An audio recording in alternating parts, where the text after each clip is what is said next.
All right, you are now listening to the I Am Rapaport Stereo Podcast. This is a I Am Rapaport Stereo Podcast with a fantasy football follies. It's an I Am Rapaport Stereo Podcast, fantasy football follies. That's right, Tommy Guns, the gunner, is back later in the show to break down week 2. All things fantasy football and daily fantasy football. The fantasy footballs are here. Have no fear. I am not talking Donald Trump, but I am introducing the Dumbfuck brothers, and I have some disturbing sick fucks of the week on a brand new I Am Rapaport Stereo Podcast tied in with the fantasy football follies. Miles Jordan. Let me get something funky. Listen, people ask me for advice all the time, okay? I give my best advice, okay? But the truth is, you never know if you're gonna win or you lose, okay? But if you're going to play, you gotta play at my bookie. Remember, who you're betting on is just as important as who you're betting with. That's why I always tell my people, bet at my bookie. Trust me, guys, they are your best bet this season. They've been in business for years. They've got great reviews online, and their mobile site is easy to use. I would only recommend a service to my listeners that's been good to me and that I use myself. That's why I'm urging you to make your way to my bookie. You win, they pay. You win, they pay. There's no nonsense. They have in-game live betting, over-unders on fantasy points scored, and the most rewarding player perks in the business. My bookie is slammed with new bettors and wants to give everyone the best service possible. If you're willing to deposit after 7 p.m. Eastern, they'll give you an additional $25 to play for free on deposits over $100. $25 of free play on deposits over $100. Go to mybookie.ag now. Use the promo code Rapaport25 because you get 25 free bucks to activate the offer. Rapaport 25, R-A-P-A-P-O-R-T, the number 2, the number 5. It's up to you guys, okay? But I'd wait till after dinner and take the extra money. You play, you win, you get paid at my bookie.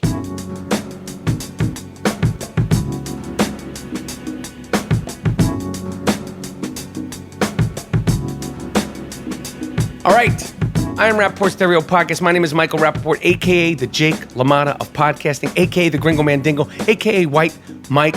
I'm rocking solo on that ass. It's been a crazy week. I've been crazy busy. G Moody, last name rhymes with duty. Something to do with his daughter tonight.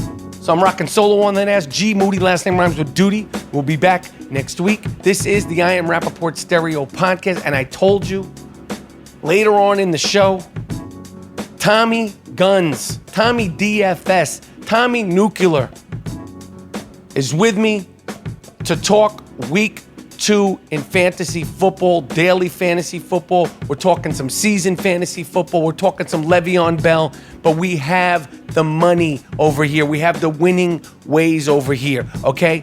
Because if you're not winning, we're not winning at the fantasy football follies. But let's get into this. I've had a busy week. A busy week in Nueva Yorka. That's Spanish for New York. I'm Mr. New York. Of course, I'm bilingual. Crazy things going on here. Did the Colbert show the other day. This fucking guy, Neil deGrasse Tyson, he took the whole show over. I mean, he's great. You know, the physicist, chemist, space guy, Neil deGrasse Tyson. Listen, I'm a fan, sort of, but enough is enough. How many times are we going to talk about Pluto and the space shuttle? Okay? Neil deGrasse, I don't know what you're talking about, like weather satellites and, I don't know, when it's going to rain. I'm sitting on the fucking sidelines at the Colbert show. This guy's going on and on and on. You're fucking up my segment. Neil deGrasse Tyson. I like you, but Jesus Christ. I mean, you're kind of a one-trick pony. You know what I mean? Apparently he's a good friend with Colbert. They put the clamps on my segment, but I did the damn thing. You can check out that segment online, Stephen Colbert. Of course I wanted to talk Dick Stain Donald Trump. But my segment was so short, we didn't get to talk dick stain Donald Trump. I said I'm not talking Trump this episode. Later on in the show, though, I will be introducing the Dumbfuck brothers. What else did I do? I did Sirius XM with my man Sway.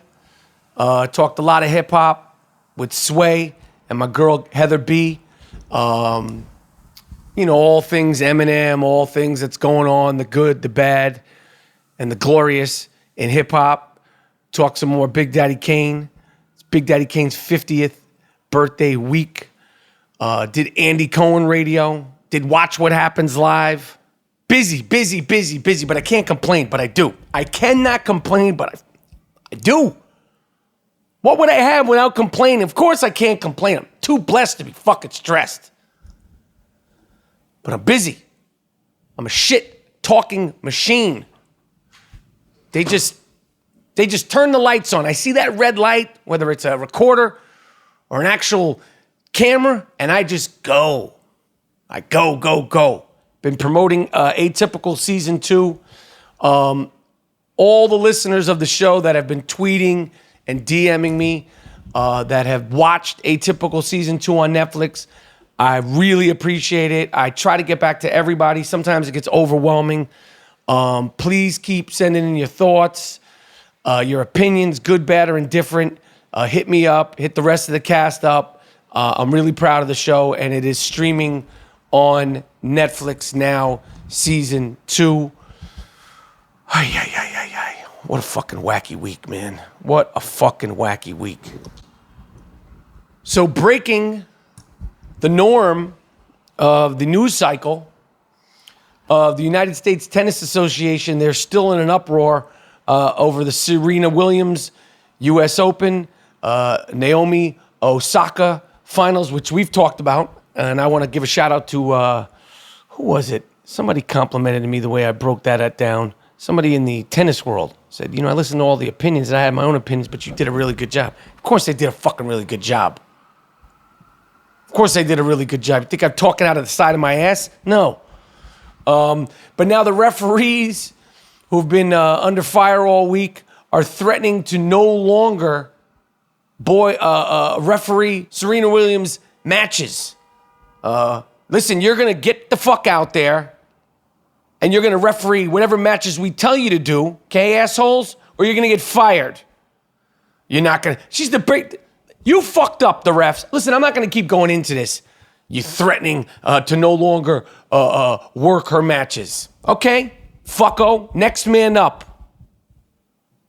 All right? It ain't a problem. Next man up. You're going to get out there. You're going to referee the matches. You fucked up. You took away a game in the final match. You shouldn't have done that no matter what she was saying. You should have given her at least 3 warnings, and now you're complaining because you're under fire. So what?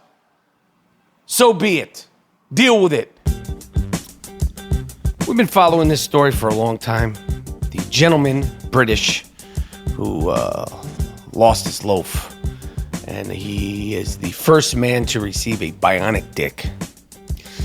He received the bionic dick. He had many surgeries. Finally, he had the 10-hour procedure in June, which we documented play by play, beat by beat.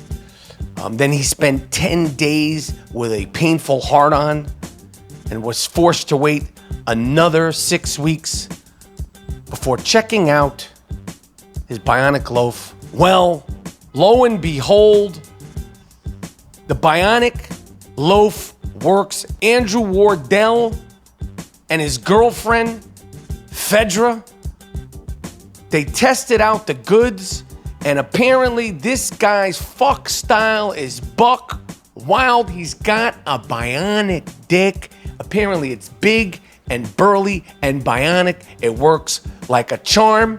She's happy. He's happy. I mean, he's just learning how to work that puppy. That's like getting a Ferrari. You can't just get the Ferrari and get on the highway in the middle of the night. You got to go slow. You got a bionic dick. You're one of the first people in the world to ever get a bionic dick. You can't go nuts. But he lost his virginity, and God bless him. God bless his girlfriend. She's an attractive woman.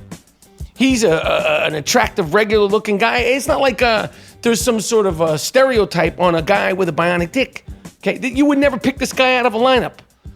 But let me tell you something. Do not be surprised if my man winds up in a no-no, a porno. Can you imagine that? He could take on the world. Andrew Wardell and his bionic dick in a lyrical gangbang. He just knocking down chicks left and right. Boom, boom, boom, boom, boom. It's like a fucking monster movie. But I want to give a shout out to him and his bionic loaf. Congratulations. Congratulations to the doctors. This is nothing to make fun of.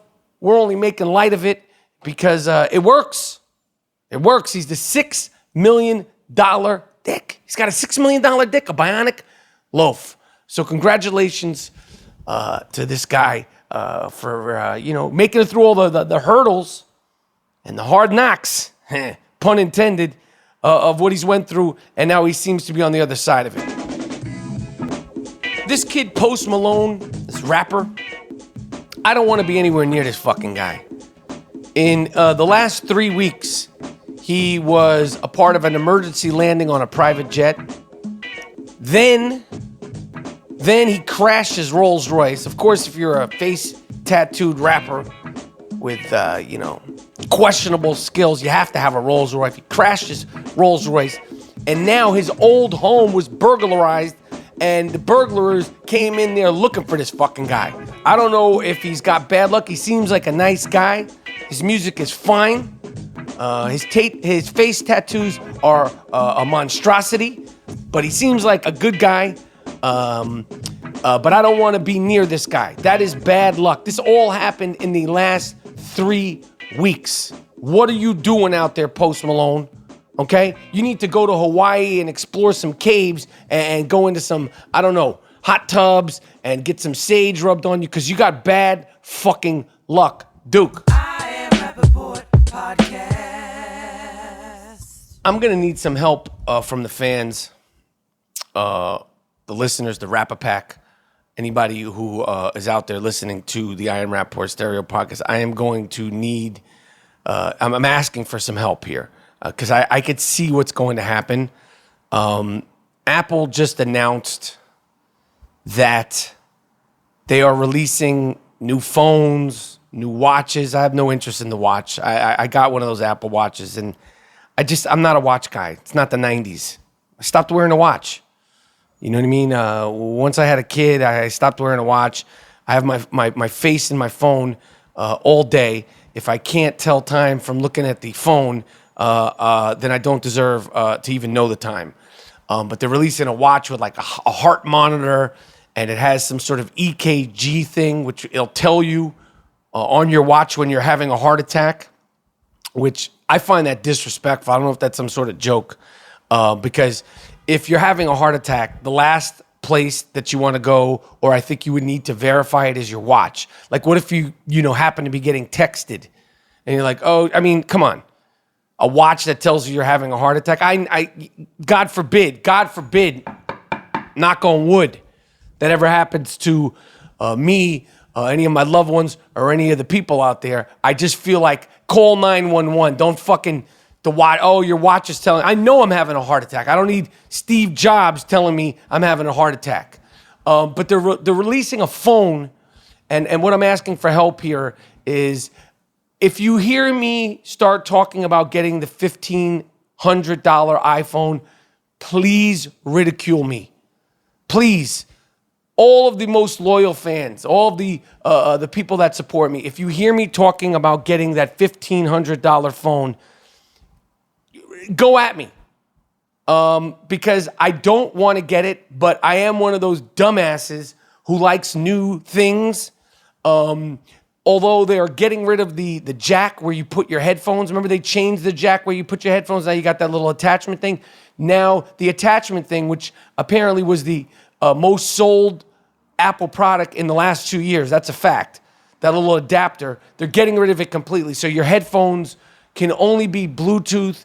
I don't know how you're going to charge the phones. I don't like those chargers where you have to put your phone down because, of course, when you're charging your phone, a lot of times you're still using it. And you can't charge your phone on one of those thingies. Hey, whatever. It's making it too complicated. And it's just a money grab. I don't know where the adapter's going, but I have said it on the podcast right now. I don't want to buy the $1,500 phone, but I can see myself buying that $1,500 phone. I could see myself trading in the phone I have, which works perfectly fine, although it was a piece of dog shit when I first got it. I finally got that puppy working. I finally got screen recording working. I figured out how to do that. And now, after all that, after all the returns, after all the problems, they're releasing another phone. They do this to take assholes like myself and just drain them. So if you hear me talking shit, yo, I'm about to get the $1,500 black-on-black phone, please DM me, ridicule me, shame game me, do whatever you need to do. I don't want to get it, but I could see it happening. $1,500 for a phone. It's probably, whatever, man. It's like the pictures are more clearer. How much clearer can the pictures be? I don't want any pictures of myself to be that clear. I don't want to see the pores inside the pores and the whiteheads and the blackheads in my face. I don't want red beam, you could shoot you in complete darkness and it looks like the middle of the day. I'm good. If I want a picture of myself in the middle of the day, I'll take one. They got like laser, just whatever. I don't need it. I don't want it, but I could see it happening. I am Rapaport Podcast. Told you I wasn't talking about Dick Stain Donald Trump, but I am going to talk about the Dumbfuck brothers who are Dick Stain Donald Trump Jr., a.k.a. Junior Dick Stain, and his goofy, ginormous tooth brother Eric, Junior Dick Stain, and Big Tooth Eric, a.k.a. the Dumbfuck brothers. I don't like you. You two look like you ran a fraternity. I don't like your type. You're spoiled little fucks. You talk a lot of shit on Twitter. You're fiercely loyal to your father, Dick Stain, Donald Trump Sr.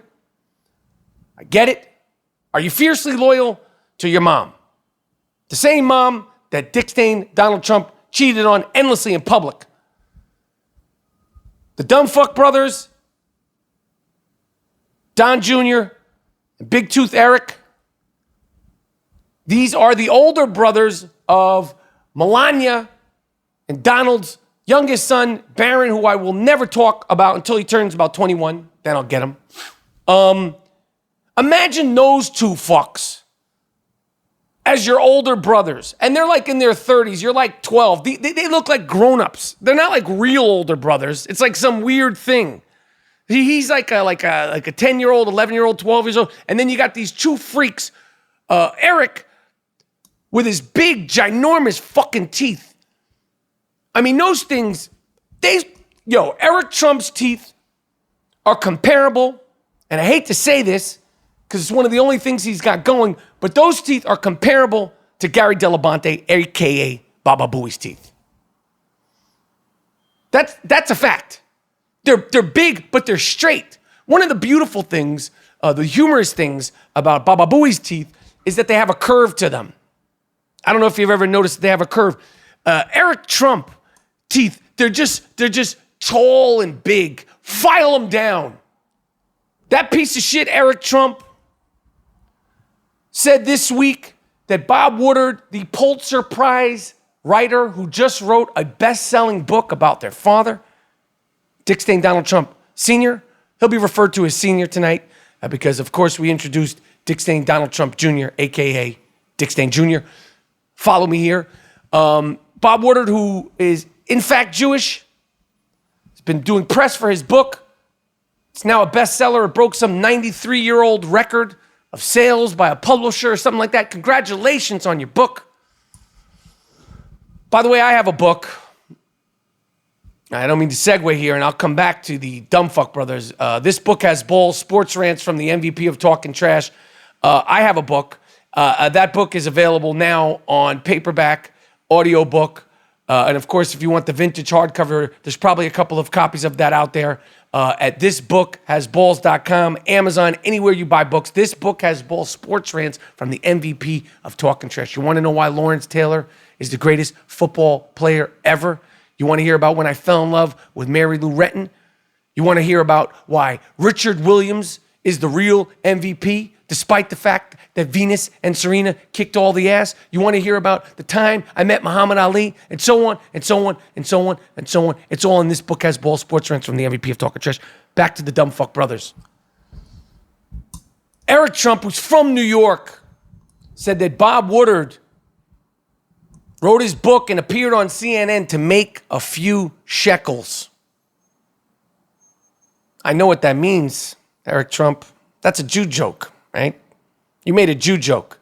You probably wind up apologizing and saying you didn't realize. You realized it. I'm Jewish. I haven't said shekels in about 18 months, okay? It's a derogatory term, like, oh, cheap Jews and all that. Oh, first of all, he wrote the book to tell the truth about Deviant Donald, the draft dodger. And if he's making money off it, great. What the fuck do you do to make money, Eric Trump? You should be a fucking toothpaste model with those big chompers. Those fake, white, ginormous tree trunk teeth of yours. Shekels? You know what the fuck you meant. That's a Jew joke, you cocksucker, you. You can pull a fast one over on this hook-nosed Jew. I demand an apology right now, you fuck. Even Jews don't use the term shekels.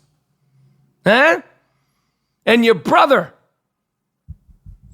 Dick Stain Jr., going after Kathy Griffin, harassing her online. You guys are punks. Dick Stain Jr., why do you walk around like you have golf balls smuggled up your ass? Why? Do you have golf balls smuggled up your little balloon knot? You sashay. You don't walk. Put a little stomp in it. Why are you tiptoeing? What are you hiding up there? The Dumbfuck brothers. Shekels. You ain't fooling anybody. You ain't fooling this Jew. Huh? You ain't fooling this Jaime from Jaime Town, you fuck. Watch yourself. The really bad thing about Dick Stain Donald Trump being president is that dumb fucks like Eric and Dick Stain Jr., they've already thought, well, shit, 2030, 2032 is right around the corner. Dad'll be gone. They'll be missing Trumps. Maybe I'll give it a shot. That I guarantee you, Donald Trump Jr., a.k.a. Dick Stain Jr., is already thinking, yo, 10, 16 years from now, I'm going to run for president. Dad did it. Anybody could do it. Poor Barron. Poor fucking Barron. You're the example. The two lion tamers, the two guys that go to Africa to kill lions and elephants, real tough guys. Fuck out of here. The Dumbfuck brothers. I am Rapaport Podcast. I told you I had some sick fucks of the week, and before I get into that, because, sick fucks, as you know, have a certain je ne sais quoi.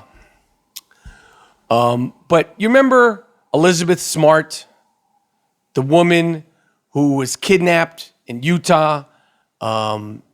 She was held captive for 16 years, I believe. This man called himself a prophet. They abused her and horrible, terrible, terrible, terrible things. And it was a woman, too. It was a man and a woman. Well, the woman who helped kidnap Elizabeth Smart, who's been doing great things with her life, turned her life around. She's a philanthropist. She's been, speaking out, very open about what she went through. And crazy. Can't even imagine how you deal with something like that. The woman, Wanda Eileen Barzee, 100% pure evil sick fuck. Doesn't get the sick fuck of the week award. And her husband, that piece of shit, Brian Mitchell, who's got all kind. He's never getting out of jail. The woman, for some reason, after 15 years of being in jail, is being set free. She's being released from jail. I don't understand. And Elizabeth Smart said she doesn't understand how this has happened. She's confused by how this is happening. I don't get how you could do something so unforgivable. Kidnap a little girl, keep her captive for year after year after year, abuse her endlessly. And then there's any parole. How is there any parole for this piece of shit? But this Tuesday, the Utah Board of Pardons and Parole announced that they had reversed an earlier decision about her sentence. She was declined parole earlier, but she's getting out shortly. I just don't understand how this could happen. I feel like they're not going to be the end of this story. But could you imagine what Elizabeth Smart, her family, she now has kids, she has a husband, her parents, how they must feel that this woman is in jail for 15 years? There's people that are doing life for drug possession. Granted, it might be 3 strikes, but there's people that are doing life in prison for trying to sell drugs, conspiracy to sell drugs. This woman tried to ruin someone's life, tried to kidnap a girl and keep her for the rest of her life, and is somehow getting out of jail after 15 years. Not okay. Totally unacceptable. The judge, I don't know her name, she's a sick fuck. Of course, Wanda and her husband, Brian, are total sick fucks. They deserve to be locked up forever, ever, ever. Shout out to Outkast. Which is a perfect segue into the Sick Fuck of the Week segments. This award is earned, not given. It's called the Sick Fuck of the Week. This guy's really sick. Lock him up. How could you do it? Don't let him out. Damn. You fucked the dog? You what? You fucked the dog? Why would you fuck the dog? Why would you fuck your girlfriend's dog? What? Sick fuck. The Sick Fuck of the Week. It's earned. Earned. Not given. You did. What? No.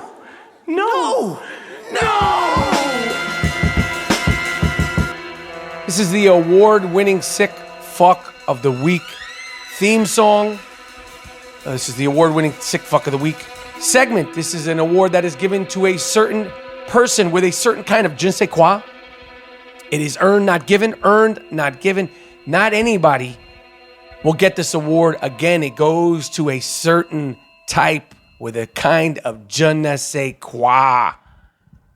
A Texas man who looks like a sick fuck, Christopher Lee Tavkar, looks like the prototype sick fuck's got crazy eyes, no lips, and a neck tattoo. Is facing charges of second-degree murder in the death of his longtime friend, Robin Lee Upson. It was a 62-year-old woman. This sick fuck admitted to dismembering his longtime friends. They were friends up for 20 years. I don't know what the hell kind of beef could happen. What kind of argument? No money. Is that important? They were longtime friends. He's 43. She's 62. He dismembered her, chopped up her remains. They were found by a hiker last June. Just kill her like a normal person, like a normal sick fuck. No, you didn't want to do that. You had to chop her up and dismember her. Of course, I'm kidding by saying just kill her. I don't condone any of that. Take that back. Take that back. He admitted to detectives that he stole her van, killed her, but said it was in self-defense after she attacked him. Well, if it was in self-defense, why'd you dismember her? And why'd you use the chainsaw later on? Sick fuck of the week. Classic sick fuck of the week. A man from Massachusetts was arrested Sunday after he killed his dog by burying it alive. You piece of shit. You sick fuck. You Boston sick fuck. Richard procured, killed his Shih Tzu named Chico. Shout out to Chico. Because it didn't get along with his cat. And he buried it alive. The police that found it said, I've never seen anything like it in 45 years. We have all forms of animal cruelty, but burying something alive is beyond the reach. He had the dog for 18 months. His former girlfriend couldn't keep it. There's no excuses. You're a sick fuck. And yeah, you're on the sick fuck of the week segment. Congratulations, lunatic. Washington, Kennewick, Washington, a homeless man claims that his violent sexual assault of an animal was methamphetamine fueled. He's blaming the meth, aka the bath salts. The man was having sex with a beaver.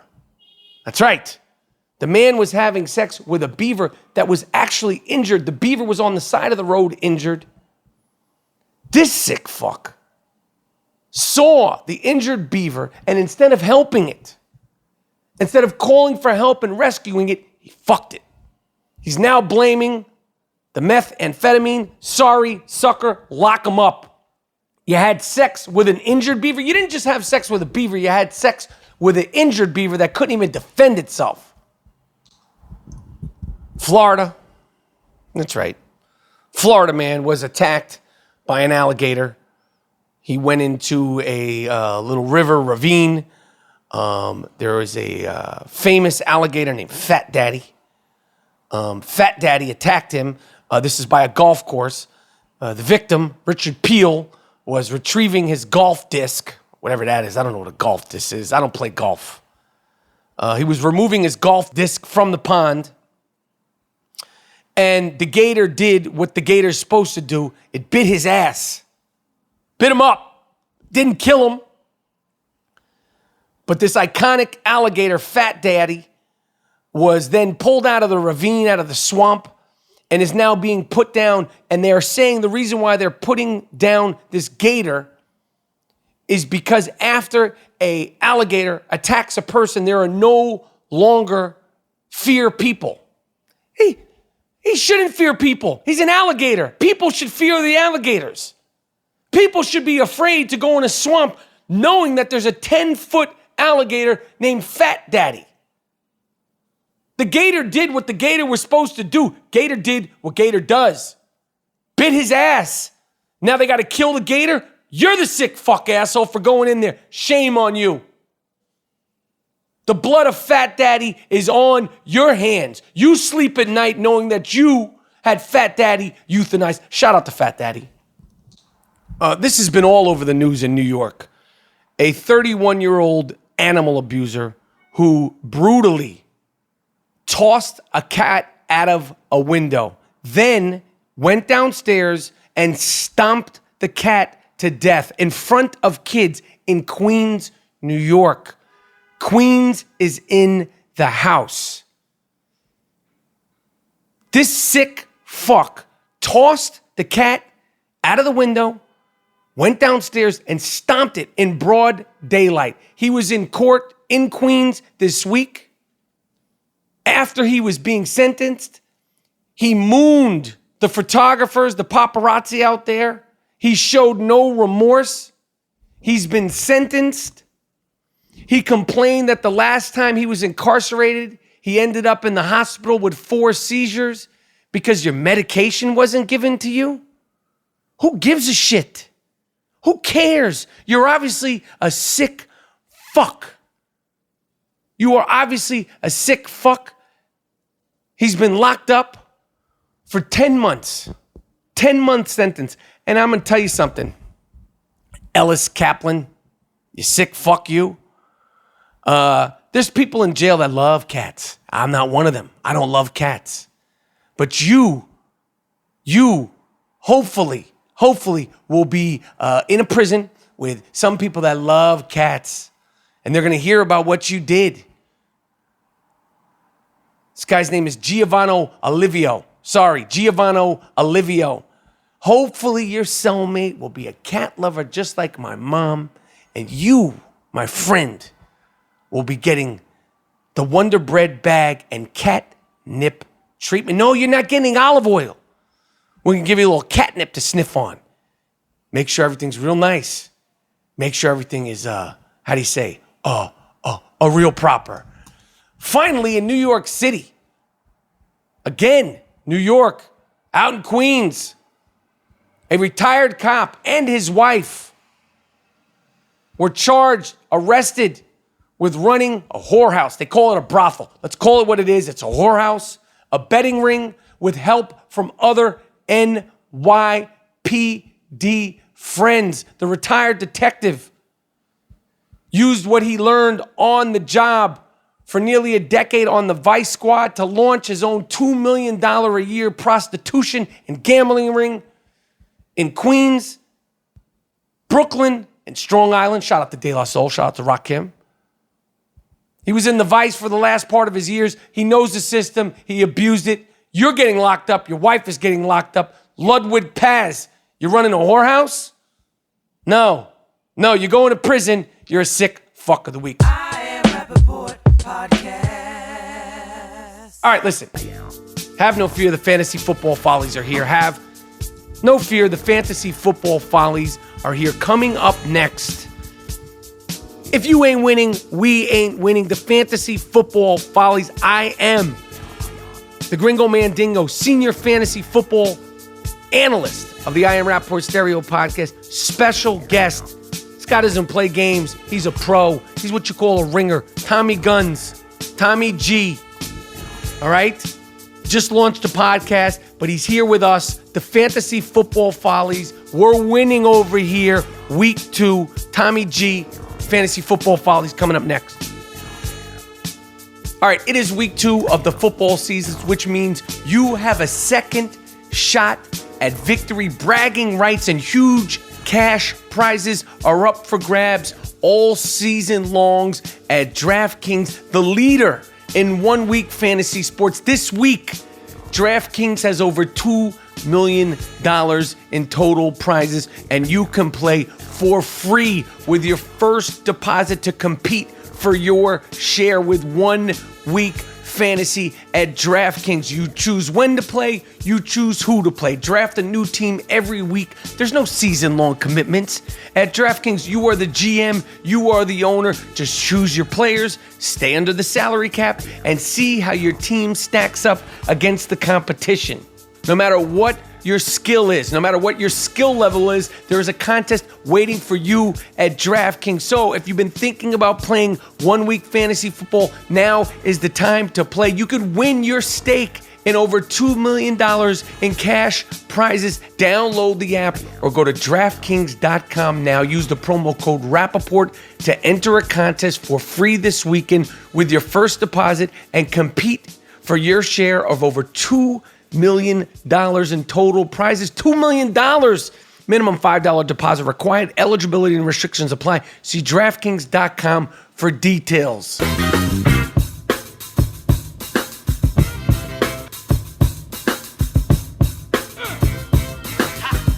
All right, we are back.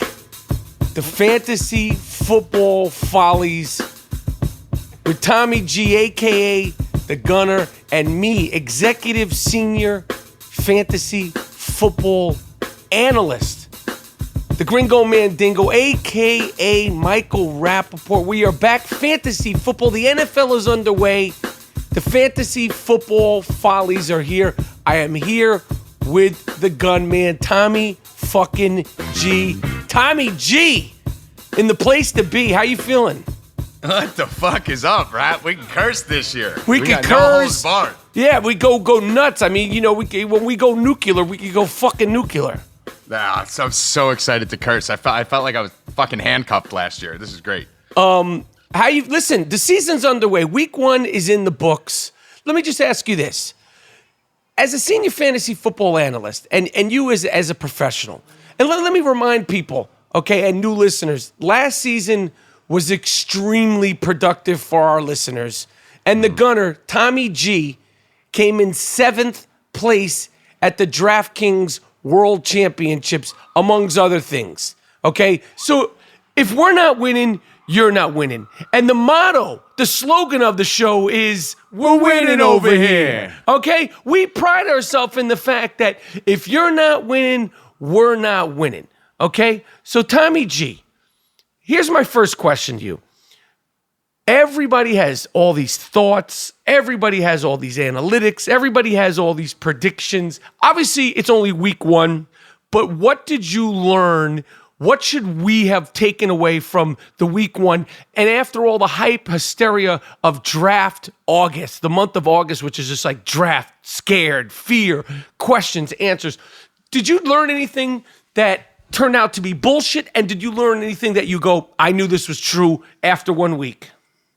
I mean, I felt I was really, really prepared coming into this year. You know, like you said, ended last year really strong. It's always a tough transition for me going from baseball to football, right? We've talked about that a lot because I do every sport. Right, it's tough for you. I'm like guns. I need fucking. Right. You're like you haven't even picked up any analytics. I am deep in it. I start like the last week of July. You laughed me off the text.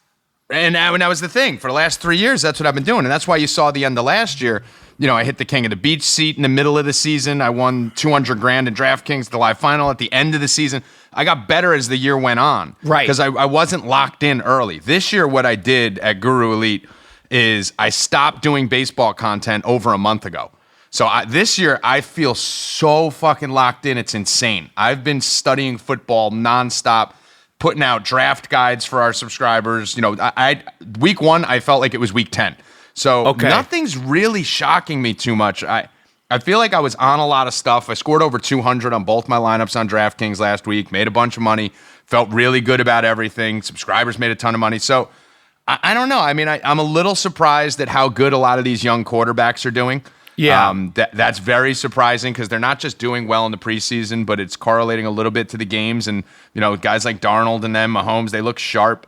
One of the things I did predict was that we're going to see Fournette being injured all year. Yeah. That already happened week 1. That sucks. Preseason, predicted McKinnon was a guy not to roster in seasonal. He's going to get hurt. He's already hurt. But the big thing for me is that they didn't play in the preseason, most of these guys. So I think these injuries that we're seeing early on, a lot of them, you know, even guys that are playing, you look at the whole Texans offense is banged up. David Johnson with a back. You saw a bunch of guys go down with injuries. Olsen, Delaney, Walker, you know, some of these season ending. I think this is going to be a theme early on where because these guys didn't get burned in the preseason, I don't know if they're really in full football shape yet. That's interesting. That's interesting. I hate when these guys go down. Leonard, I love the way he plays, but there's a price that comes with it with being a banger like him. He's like an old school banger. I feel like I made an analogy. I feel like he's the Anthony Davis of football now. Like, it seems like he's one of the best players in the world, but like every other game he's in the locker room, you know, in the second quarter, you know, and you're just like, if this guy could just stay healthy, he's the Anthony Davis of football right now. You just started your podcast, No Mercy, with Tommy G. Mm-hmm. I mean, listen, you had to get in the game. You had to put both feet in the pool and jump in head first. I want people to listen to it. It's unfiltered. It's the information on top of the information on top of the information, or as we like to call it, the special sauce. The special sauce. Are you enjoying doing it? Oh, man. I don't know what took me so long. You've been up my ass for over a year since I left Sirius. Like, just do it. Just dive in and start your podcast and just start putting it out and just wow out. And I started it 3 days ago. We did like a look back at week 1 and little DFS tips and that. So it's No Mercy. It's on iTunes and all that. That went great. We moved up to number 8 in the sports category. And then today we just dropped, or as the time they're hearing this, yesterday, on Thursday, we just dropped a gambling podcast with me and Rob. And what do you do with it on that? Is it all sport? Like, what is it? And is it everything? I mean, it's raunchy as hell, Rap. Like, raunchy, like anal stuff and like raunchy. Now man. You say a gambling thing, and then you're saying there's anal stuff. How do these things? I mix it in. So what but we how do does is we that do happen? You were talking about like the spread on a game, and then you're talking about the spread in the ass. Like, what are you talking about here? The way I do it, just because I feel like when you listen to the same shit, even if it's good shit, straight through, it just turns into white noise, right? By like the 45th minute, you're just hearing players' names and stats and statistics. So the way I'm formatting it is we're doing about 10, 15 minutes of content, which is like hard-hitting analytical content and stuff for gambling and for fantasy. And then I'm doing about 5 to 10 minutes of crazy Twitter questions, and then back to the analytics. So it kind of goes back and forth to kind of keep the listeners on their toes. But I got you. It's been pretty. We got pretty weird the last 2 episodes. All right. Well, I love the first episode, and everybody should check out No Mercy with Tommy G, a.k.a. The Gunner, a.k.a. Tommy Guns. All right, Guns, it's week 2. Let's get into it. It's going to be, I think this is going to be, my prediction is that this is going to be the highest scoring collective NFL season ever because of the rule changes, because there's so many 6'4" lightning fast wide receivers. And one of the games that I think is going to be a shootout this weekend, up first, I want your take on it. The Chiefs at the Steelers. Big Ben at home is always a good play. Le'Veon Bell is out. James Conner is in. Is he the real deal? Kareem of the crop. Does Andy Reid hate Kareem Hunt? Because I have a theory on this. Okay, Tyreek the Freak was unbelievable last week. I mean, he was ridiculous. Incredible. Juju, what do you got for me in this game? So the thing about Kareem Hunt, okay, there's 2 guys that I said to avoid in seasonal drafts, and it was Kareem Hunt and Fournette. Funny thing is, I did a 14-team league with Ty Dillon and, a bunch of the NASCAR drivers, and Kareem Hunt fell to me at 12 and Fournette fell to me at 17. So I started my team with those 2. So obviously week 1 I lost. But Andy Reid, Jeff Mans talked about this on our No Mercy pod the other day. Andy Reid was one of the forefront, like one of the founding fathers of the analytics, right? He was one of the first people to build an analytics department in the team, and Minnesota's adopted it, Philly's adopted it, a lot of these teams have adopted it. When they've run the analytics, they've found that running inside the 5 is actually not as effective as throwing inside the 5. So when you're watching these games and you're wondering why the fuck are they not giving the ball to Kareem Hunt at the 2, it's because that's what their numbers are telling them. So I don't think that's going to stop. I think that's going to be a theme going forward. It doesn't matter who's calling the plays. We've seen 3 different people call plays for this team, and Kareem Hunt still gets fucking lost all the time. So I think you're going to be frustrated all year. He's going to have a solid season when all's said and done. But week to week, you're going to watch full quarters of the game where you're just like, where the hell is Kareem Hunt? So I think that's a thing that we're going to unfortunately have to deal with all year, Rap. Jesus, man. Yeah, it sucks. But, I mean, we're going to have to deal with that. Tyreek Hill, I do love every week. Regardless of matchup. I loved him last week because he won me a bunch of money.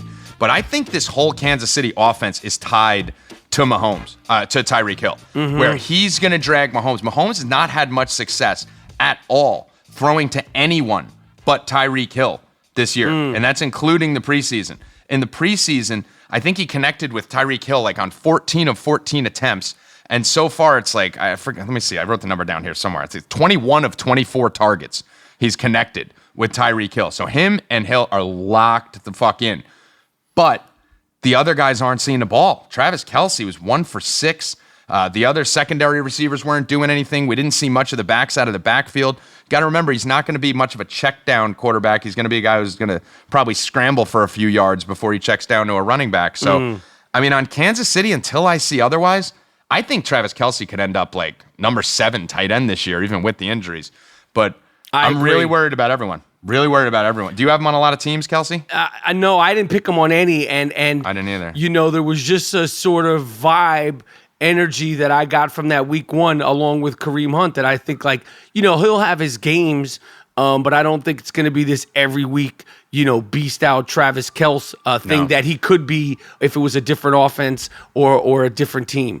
Yeah. It's gonna be a lot more 3 for 30s. You're still gonna get those 8 for 120s on occasion, but it's gonna be a lot more 3 for 30s with Kelce.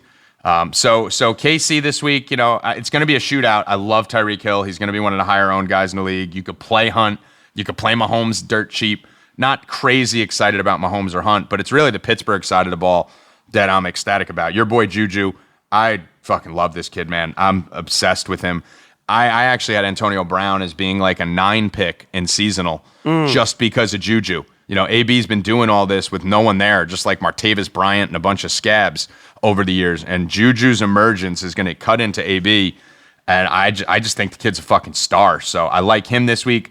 Ben on the road is a real thing, but he's home this week. So Ben, Juju, Antonio Brown, Connor's still about $2,000 too cheap.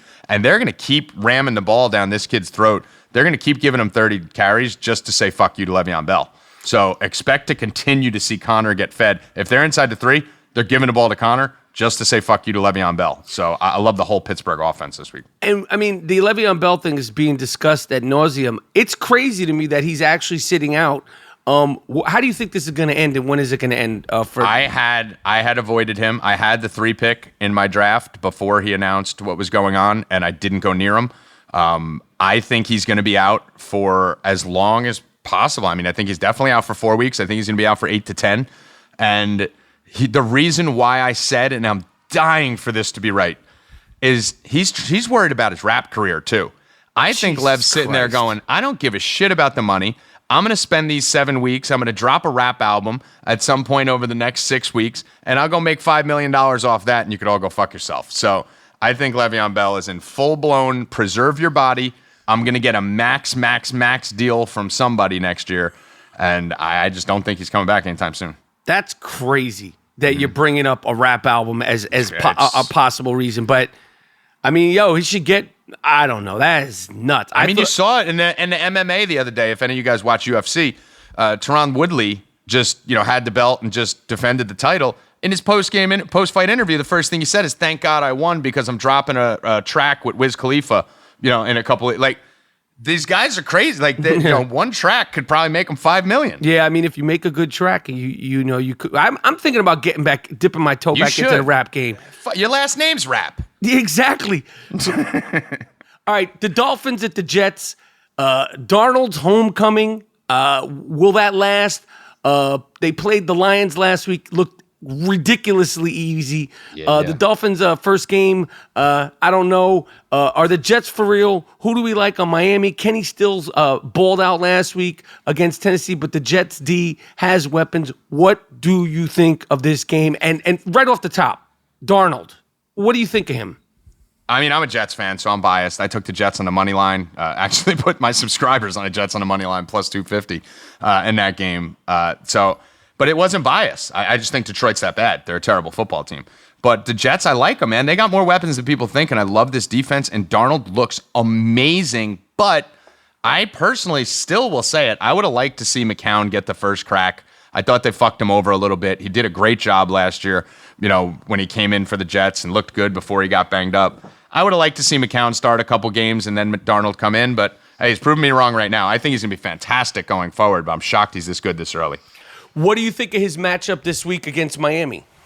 It's good. I mean, it's a homecoming for the Jets. The total in this game is like 43 or something, so it shouldn't really be a shootout or anything. But I think he's playable. I'm not overly excited about it. I'm a little more excited about guys like Enunwa at 4,700, who's basically like playing tight end and wide receiver for the Jets. Yeah. So I like him at 47 a lot. That's one of the things we learned from week 1 that Darnold loves Enunwa. Robbie Anderson's my dude. And thank God he got that deep touchdown last week because he saved my ass. But, I mean, fuck, man, they didn't look at him much at all. So that's a little worrisome. I need to see him connect with Robbie Anderson a little more, look to him, give him some more deep chances before I dive all in. The thing I wanted to attack is this Miami Dolphins run D because it's atrocious. It's really bad. But, we got Powell and Crowell. They're going to split the carries. It's another shit show here with the timeshare. So I lean Powell, but I just hate taking split carry backs in DFS. Yeah, me too. I can't. I mean, and there's so few teams that don't do it, but it is. Right. It's so frustrating. That's the beauty of DFS, that there's so few. You nailed it. There's so few teams that don't do it, but you could just focus on those teams that don't. In seasonal, you got to get split carry backs on your roster, to Tevin Coleman's and the Crowells. But in DFS, you could avoid it. Just don't fucking go near those guys. So I don't. Who do we like on Miami, if anybody? Kenny Stills, what do you got for me? Stills, my dude. That's my boy. I was all in on him last week. Played him on 100% of lineups. His price went up a little bit, but he's really the only big thing I like in that Miami offense. So I'm really Stills or bust. The Eagles are playing the Bucks. No Wentz, no Alshon on the Eagles. The Eagles pass D look great. I love Aguilar. What do we like in this game? Yeah, man. I mean, you can't completely write off what the Bucks did, but you kind of have to a little bit, right? Like, Fitzmagic's done that before. He's done this before. Big Mike Evans has had games like this before. We've seen it before. I still stand on the fact that this offense is not going to be very good. I was dead wrong. I had no exposure to anyone in this offense last week, and it hurt me. But I hate the Eagles' offense with no Wentz and Alshon, and I'm not a big fan of the Bucs' offense. But, Aguilar's the play, right? At 6,100, he's a guy that I definitely want exposure to. Had a good game last week. It's a great matchup against the Bucs this week. Tampa Bay has a tough matchup with the Eagles, man. This Eagles defense is still really good. They rush the passer. I think they can get to Fitzpatrick. They cover fairly well. There's not much I like here. I'm probably going to pretty much cross this off outside of Aguilar. But, I feel like I'm forcing something if I give you a play here. Now, keep in mind, we're recording this on Thursday. Yes. So I do another 35 hours of research by Sunday. So, and that's one of the things. Where can people find all the research, Guns? Yeah, if you guys go to GuruElite.com, you know it from last year. A lot of you guys came over and loved it. Loved having you guys over. But we just fucking destroy content over there. We got a live stream on Thursday nights. We got another live stream that I'm going to do with Jeff Mans on Friday nights. We have a Sunday morning live stream. We have a 24-hour chat room. We have my article, which is 8,000 words plus 10 other articles. So plus all the tools. So keep in mind, this is a midweek overview, high-level overview of what I'm seeing. This stuff can change by Sunday. So and when he changes, don't fucking complain to me in the Gunner. On Twitter. And and if there's weather stuff or somebody gets hurt and you did your lineup and you didn't check it Sunday morning, don't come at me and Gunner. I don't want to hear it. I'll fucking block you. We got it's fucking annoying because the bottom line, I have a fucking site. We just did over $1 million in August, right? Our first $1 million month. And I have thousands and thousands of subscribers paying hundreds of dollars. So, I'm constantly grinding from the end of this podcast till Sunday morning, and a lot's going to change. They will verify to you that I never don't play a play that's in my Sunday morning update and rundown. So and if you want it, it's there. And if you want to be a fantasy football ass kicker, whether you're playing seasonal or daily, okay, you got to do a little work. Okay, you can't just set it and forget it on a Friday morning, okay? Right. Because if you're not winning, we're not winning. But we're winning over here. I mean, it's just a fact, okay? But you got to put in the work. The Browns at the Saints, the fucking Browns, they're not going to go 0-16 this year. Josh Gordon is back. He had that big play. Tyrod and Carlos Hyde look sharp. Breeze continues to do his thing. Kamara had a ridiculous game last week. He might be the best all-purpose back in the NFL. Michael Thomas is still amazing, but he's battling illness. If he's limited, who do we like? Also, how do we feel about the Joker, the tight end on the Browns? Break down the Browns at the New Orleans Saints. This is a shootout. This is a game that I like a lot. I'm going to have a shit ton of exposure to this game. Njoku's my guy, dude. I loved this kid in college. I loved him. I wanted the Jets to draft him. I was fucking all over him. So I'm a huge Njoku fan. And I don't think last week was that bad. He got banged up in the middle of the game. He didn't have a big fantasy game, obviously. He had 3 for 13 or something. But he saw 7 targets in shitty weather with a quarterback in Tyrod Taylor, who sucks, but does target the tight end. We saw it with Charles Clay. So I still love Njoku. I think everyone's off him, and I like it. Okay. The Saints side of the ball, let me finish off Cleveland. So on the Cleveland side of the ball, I really like Gordon this week. He's starting. He's cheap. I like him a lot. I think he's going to be popular. Landry saw 15 targets last week. That's insane. We knew he was going to see a lot of volume, but that could be an every week thing. This dude is just a target machine. And you saw in Hard Knocks, he's not only one of the best players, but he's actually the leader on that team. So I do like Landry and Gordon, like Njoku. I think the Browns are going to put up some points. I really do. I think they're going to keep this game a little closer than people think.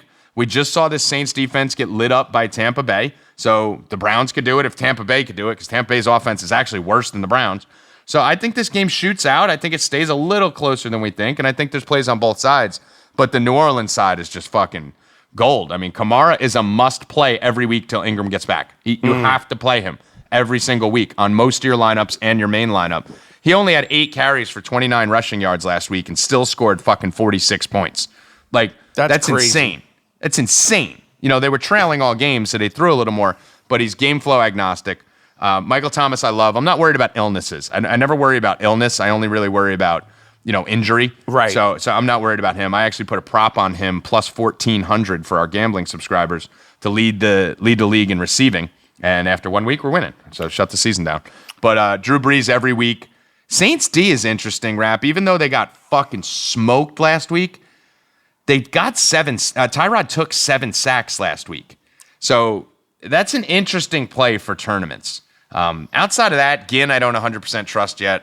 Watson, I do like as a cheap tight end if you can get him, $3K, get you 8 to 10 points if you're desperate. But there's someone I like better. We'll talk about later. Okay, the Colts at the Redskins.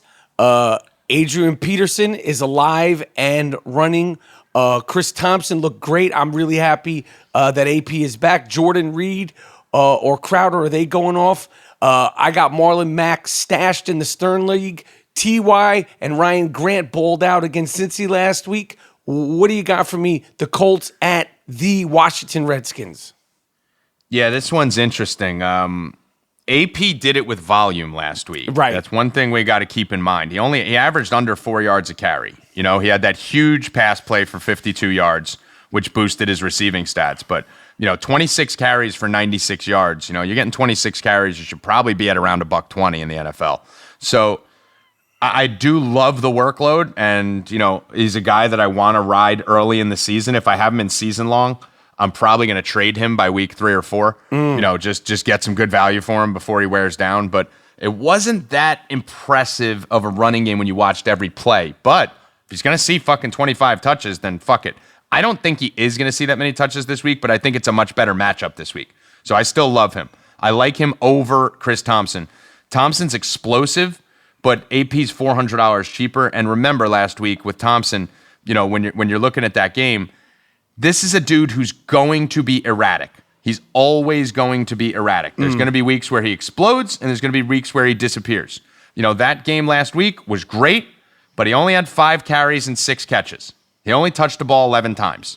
He did a lot with them. Yeah. But how often are you going to score 25 points with 11 touches? Right, so, right. Little bit worried about going too crazy on Chris Thompson. Reed, I can never roster because I think he's going to get hurt every game. Me too. He freaks me out with the injuries, and I feel like he's one injury away from just saying fuck it, quitting football. Yeah. And that's his choice. He's been banged up and concussions and all that, but I literally think that he might suffer like a nagging injury and just say I'm done. Yeah, I mean, what if I would have told you the odds that 2 of the top 10 tight ends go down with season-ending or potentially season-ending injuries, and neither of them are Jordan Reed? Like that would have been like plus 8,000 for that bet. So he's still alive, he's still there, but I just can't do it. I can't afford losing him in the first quarter. Crowder's the guy who's playable in all formats. Indy sucks; they're fucking terrible defense. So I do like Crowder. The Colts, man, I can't get a fucking read on them because do you like Luck? Are you bought into the new Luck? No. And you know what I didn't also buy into?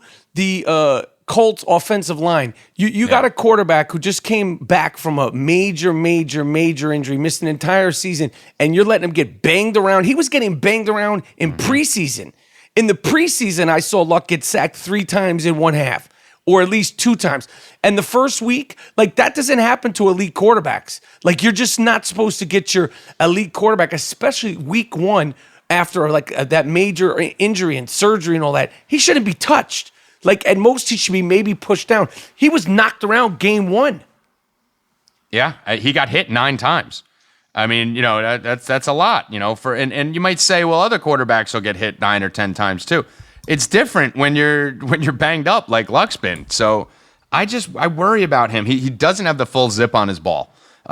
We noticed it, but he actually said it. He came out and said that, he's not 100% with his zip on his ball. So it worries me a little bit for guys like T.Y. Hilton, who I think is going to see a lot of Josh Norman. So I'm off T.Y. this week because I think you need the big play for T.Y. And if Luck can't slang it, then I'm not going to be playing T.Y. at his price. But Ebron, Doyle, and Grant are the guys you're looking at. Doyle over Ebron for sure. I know Ebron caught the touchdown, but Doyle saw more targets and is the more reliable guy, in my opinion, from a week-to-week basis. But Grant's the guy that'll be a cheap guy that you fit in your rosters if you only got a little bit of money left over and you need that kind of old-school Jarvis Landry. Remember Jarvis Landry on the Dolphins every game? He was like 7 for 60 or 8 for 58. Like, that's kind of what I think Grant's going to be, and that's fine. At his price, that's totally fine at $4,300. Go get me 13 points, 12 points, and keep me alive. All right, let's move on to the Chargers at the Bills. Buffalo was ridiculously useless in week 1. Josh Allen was respectable, sort of, in the second half. Shady McCoy, is there any hope for him this season? The Chargers, in my opinion, were off in week 1, but Gordon and Eckler stood out. What's going on for them in Buffalo? Phillip Rivers, what do you got for me?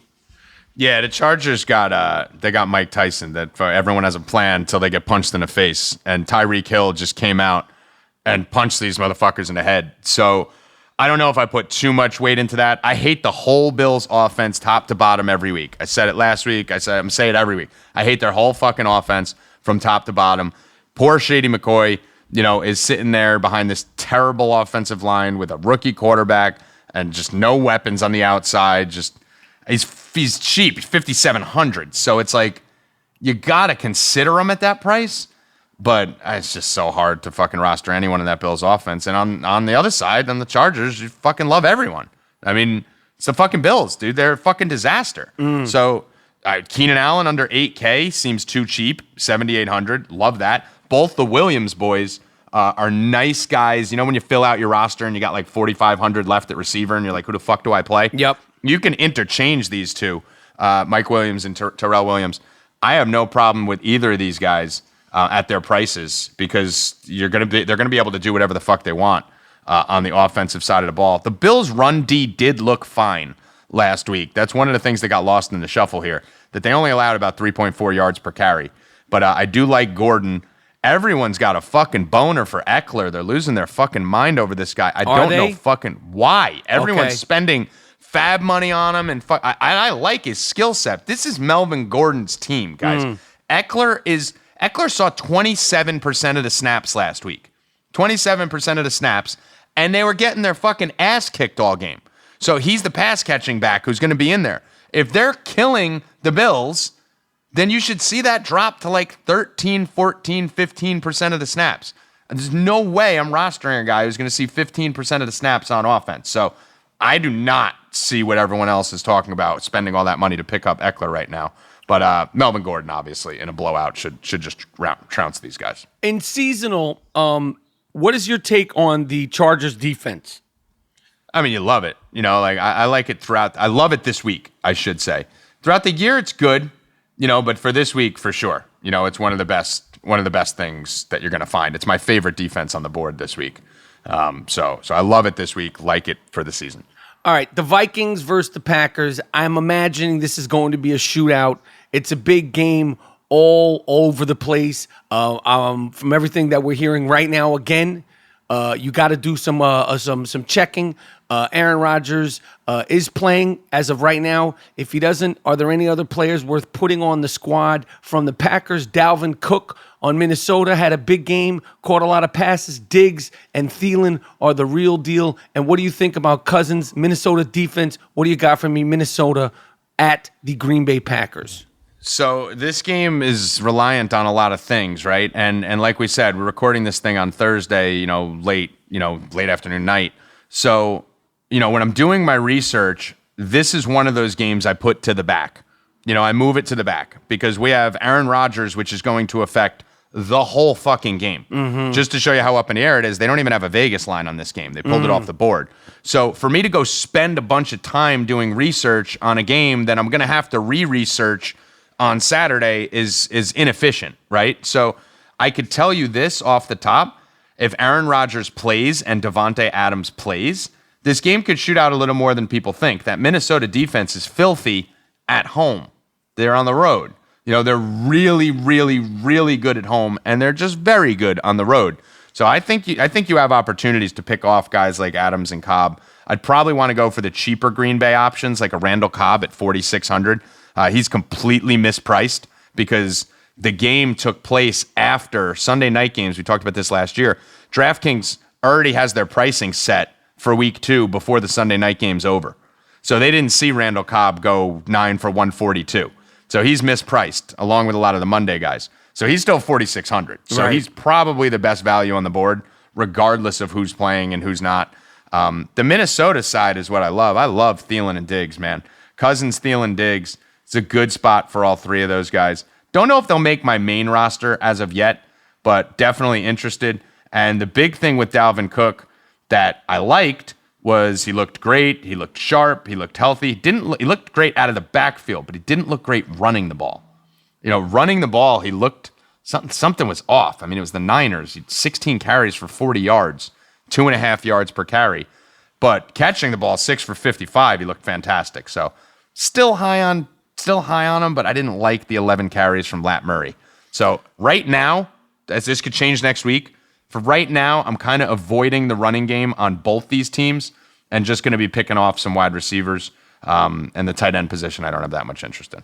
All right, the Cardinals at the Rams. The Rams, they showed and proved they were a lot of hype, and they got it coming from every single angle.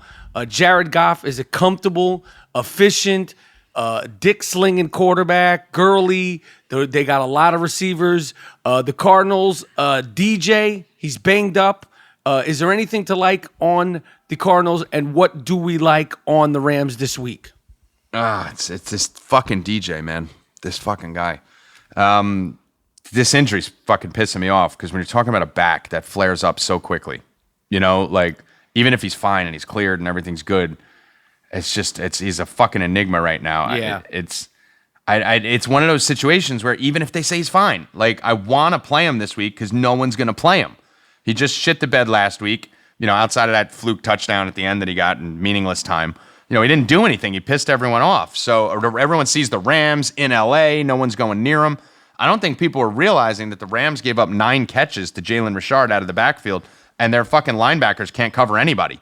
So I was dying to play a healthy DJ against the Rams coming off a bad week, but this fucking back is pissing me off. So I got to wait and see. I mean, you got to wait and see a little bit on him. But if they do say he's 100% healthy, that's a guy who I wouldn't mind taking a chance on in GPPs, more long shot tournament type stuff than cash games. And I like Seals Jones, the tight end for Arizona too. Just we saw what Cook did to him last week, and Seals is kind of the same type of guy. So I like him. And what do we break down on the Rams? There's so many choices on the Rams. So much. It's almost hard. It's hard to pick. So much, man. You got Gurley, who's fucking Gurley. If wasting breath on him is crazy. He's the best. Cooks is my dude. Cooks is the guy I came into the season drafting on all my teams. Played him in week 1 on the short slate on Monday night. Was telling everyone McVay's going to utilize this guy perfectly. And this dude got so fucked in that game the other night. I mean, it was insane. He finished with 5 for 87. Right. And I think he had about 115 yards worth of pass interference penalties. Every time he was open 40 yards down the field, they just tackled him. So he could have had a $170. But because he didn't, I think he'll still go under-owned. And Cooks is my favorite receiver on the team. Woods is my least favorite receiver of the 3. And Kupp is just that 5 for 50 and a touchdown guy. He's going to do that every fucking week. He's steady. He's cash game-like. But for me, it's Cooks, man. I've had a Cooks boner since last year, though. So yeah. Cooks is the sneaky one. I agree, and I think that's really smart what you just said about calls that were called against him and affected his points. But I think the reason why people are grabbing him is because they can't stop him. Right, and he's fucking lightning, dude. And this is normal. I mean, this happens to Cooks all the time. He gets behind people and they tackle him because he's going to run away for an 80-yard touchdown. But these are the things you don't see in the box score. This is why you have to watch the fucking games and not just read ESPN.com the next fucking morning and say, everyone's like, Derrick Henry sucked, against Miami. Did you see the 62-yard touchdown that got called back on a phantom holding call? Right. Because I guarantee you if that went down, you'd be sitting there going, Derrick Henry and Deion Lewis are fucking thunder and lightning. You got to watch this shit and see what's going on. The Niners are playing the Lions. The Lions are visiting San Francisco. The Lions were atrocious last week. Jimmy G was disappointing in week 1. Can we look for the Niners to put up big numbers? Pierre Garçon, I know he's your guy. Will he get a bunch of targets? If Goodwin is out, we don't know if he's out yet. Georgie Kittles looks good. Is there anything from the Lions? Golden Tate, Matty Stafford, is he going to turn this around? What do you got here? This is again, Garcon, terrible matchup last week in that game and terrible matchup this week. He's probably going to see a lot of Darius Slay, which is not good for him. So, last week he had a tough matchup. This week he has a tough matchup. So if Goodwin's out, which I'm praying he is, I like Pettis a lot. Mad Lab, my MMA dude and best friend, all over this kid. So I like him a lot. George Kittle's a fucking monster. Yeah. Like a fucking monster, Friend of man. the podcast. Friend of the I Am Rapaport. Oh, yeah? That's right. I forgot about that. Georgie Kittle.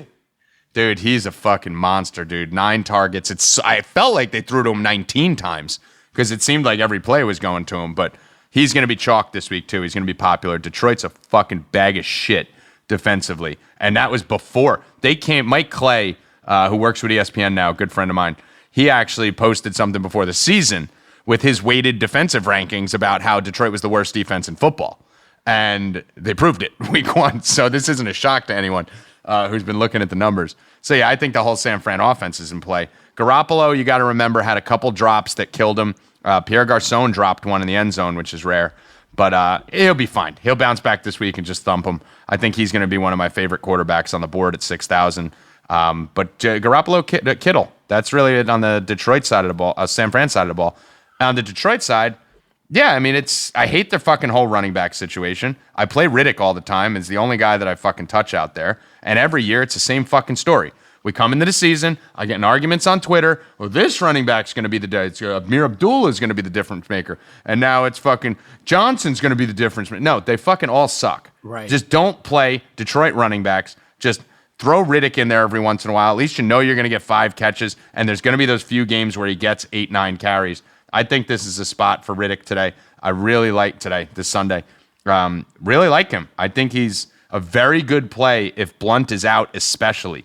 This is more of a gut feel. I got to look into the numbers here, but I really like him. And then Galladay. Galladay's still too cheap. I don't fuck with Jones just because he fucked me too many times. Yeah. But I fucks with Galladay. Yeah. Galladay is a stud, man. That dude's good, and he's cheap, dude. He's fucking $4,800. So things you pay have to get better for Detroit. I mean, you talk about firing this guy. I mean, you can't. You just got skull fucked on your home turf by a rookie quarterback making his first NFL start for one of the worst teams in football. You had a pencil in your fucking ear the whole time, Matt Patricia. They're going to be lit on fire this week. Stafford is a warrior. I like him. He has that Stafford game every once in a while. They're going to come out a lot stronger than they did last week. I think this game shoots out. Tate's my favorite option at 65. Galladay's the punt at 48. And Marvin Jones just falls off my radar all the time. So George Kittle, Galladay, Tate, a little bit of Riddick, and then Garoppolo. All right, the Panthers at the Falcons, division clash. This could be a shootout. Who are you high on? Julio, McCaffrey, Cam, Devontae may be limited. Tevin Coleman, is he a good play? The Carolina D is big and mean. What do you got for me? Another one of those games that goes a little bit towards the back. I researched it a good deal.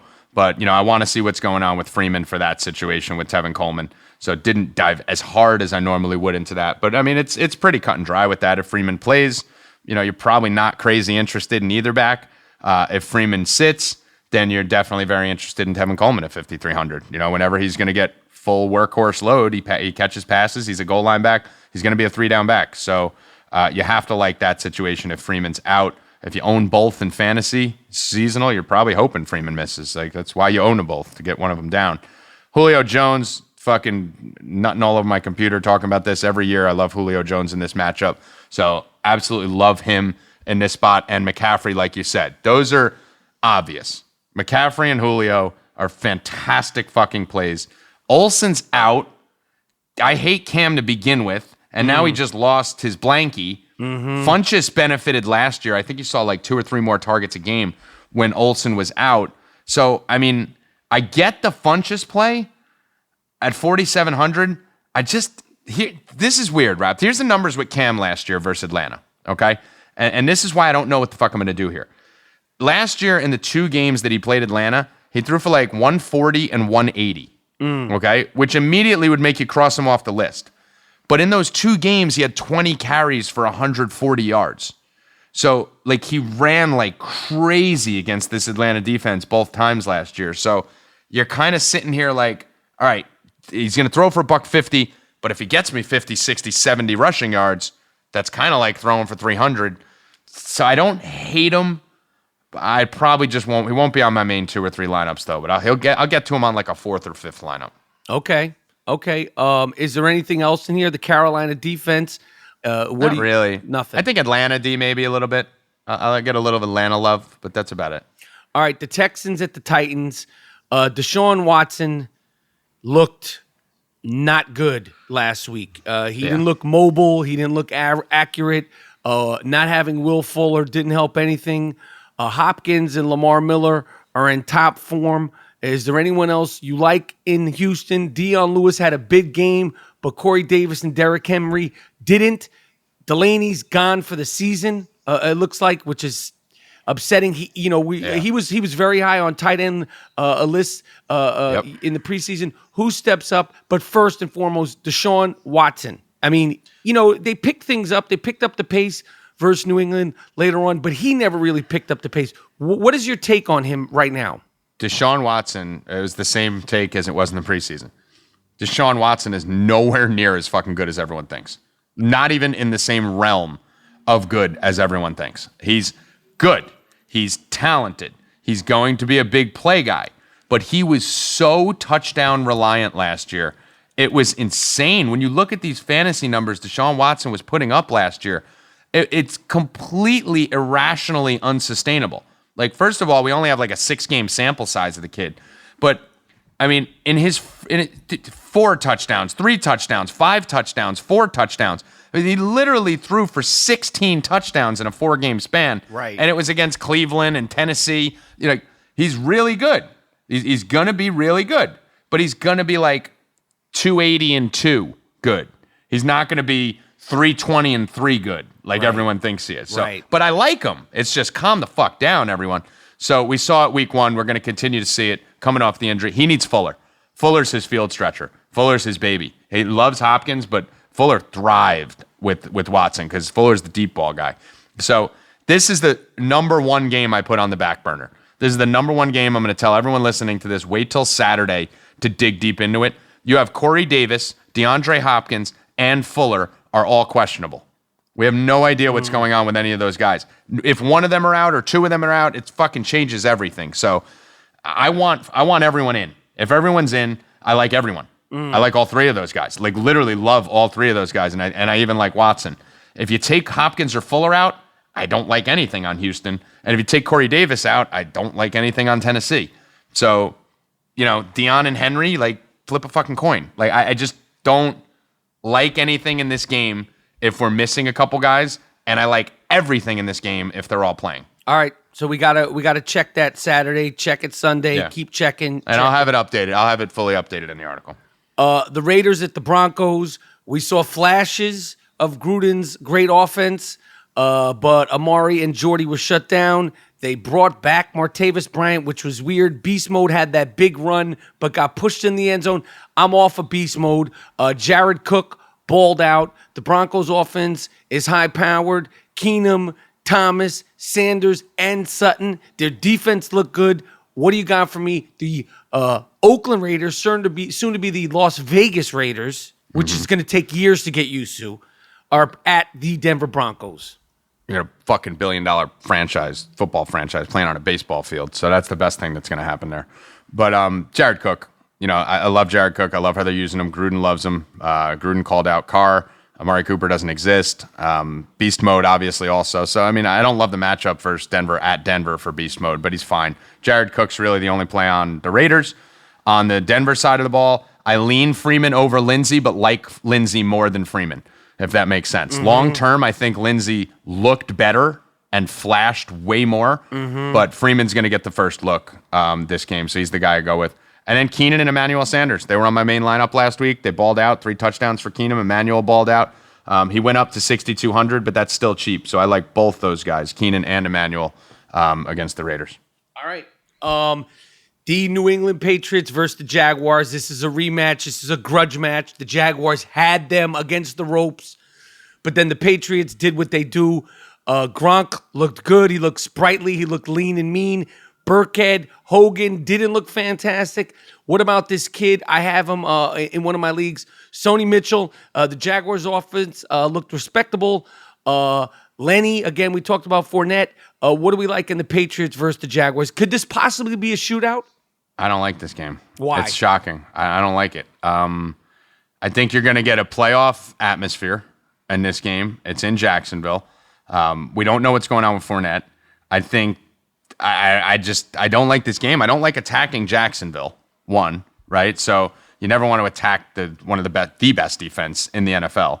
So I'm not overly excited about paying tons of money for Patriots, even Gronk, against Jacksonville.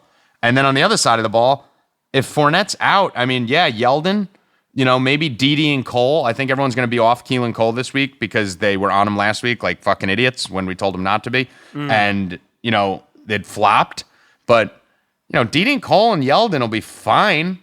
But Bortles sucks and the Jags D is too good. I'm just kind of crossing this game off, dude. Long term, if he's injured, Leonard, is Yeldon a guy that you could play, or is it week to week? Nah, you could play him all the time. I actually like TJ Yeldon. I drafted him in almost all my leagues without even having Fournette in most of them. So I really like TJ Yeldon. I think he's a good back, and you're just gonna get more pass catches from him if he's playing full time. You're gonna see 8-9 targets a game from him. So even if he doesn't do much running, you're gonna get a lot from him. So yeah.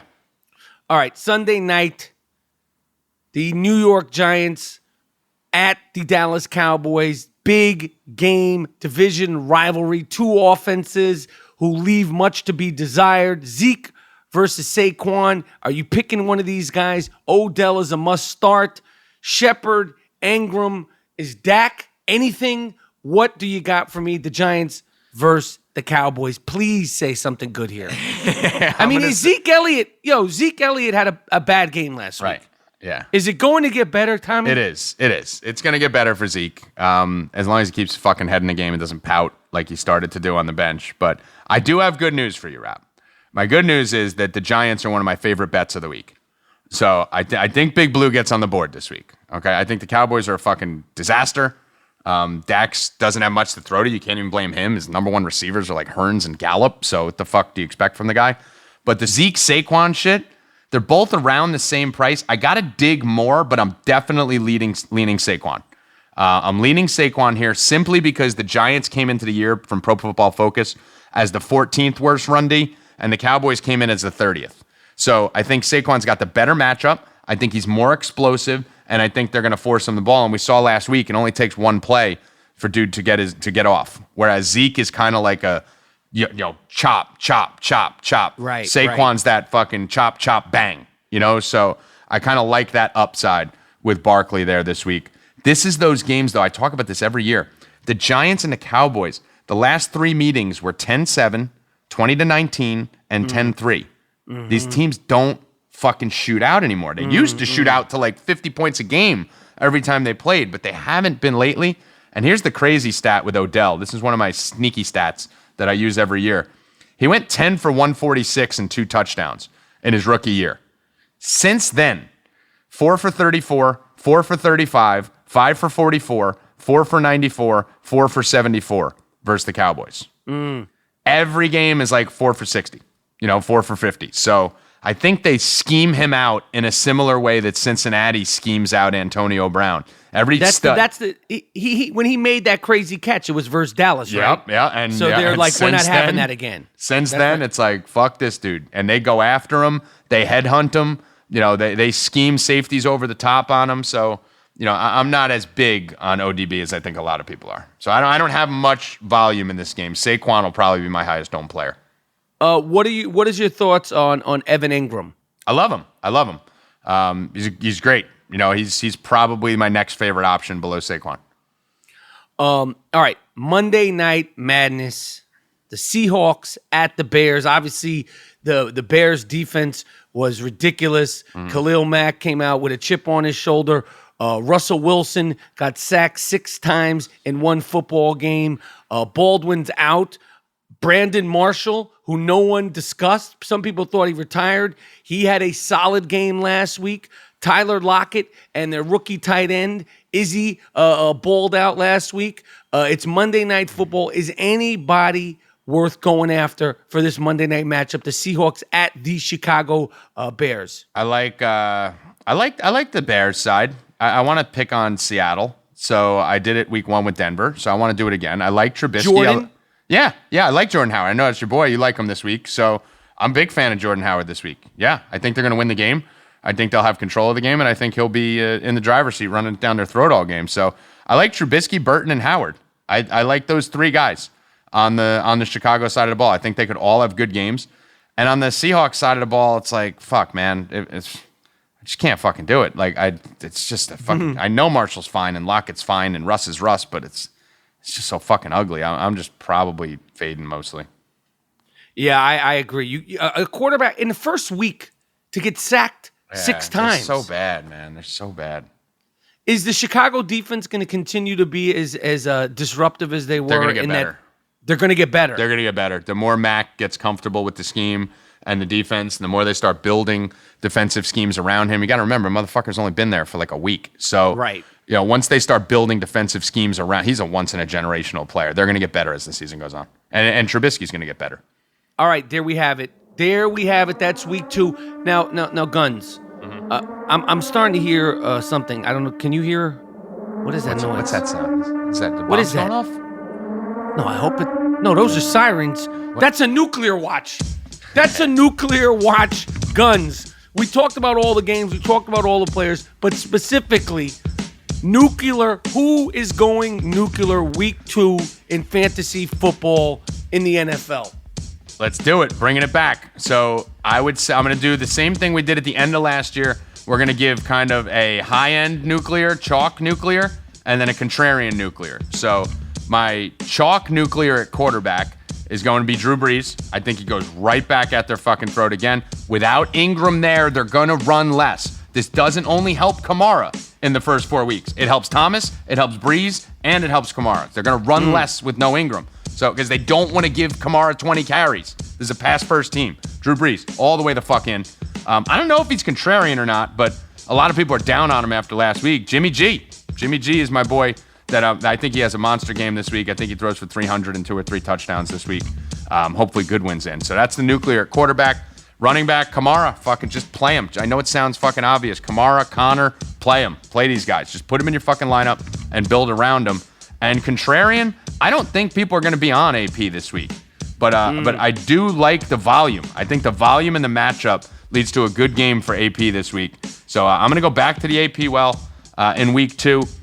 Chalky on the wide receiver side, Michael Thomas and Julio Jones. I mean, just fucking play the Saints. But Julio Jones, definitely my nuclear watch. And then a little contrarian, I think Josh Gordon, who everyone keeps forgetting about his upside and how good he is. I think Josh Gordon is going to come out and pop off this week for the Cleveland Browns in that shootout. And believe it or not, if we're playing this many Saints, we're going to have to hope Josh Gordon and those guys go off because we need a shootout. We need a back and forth.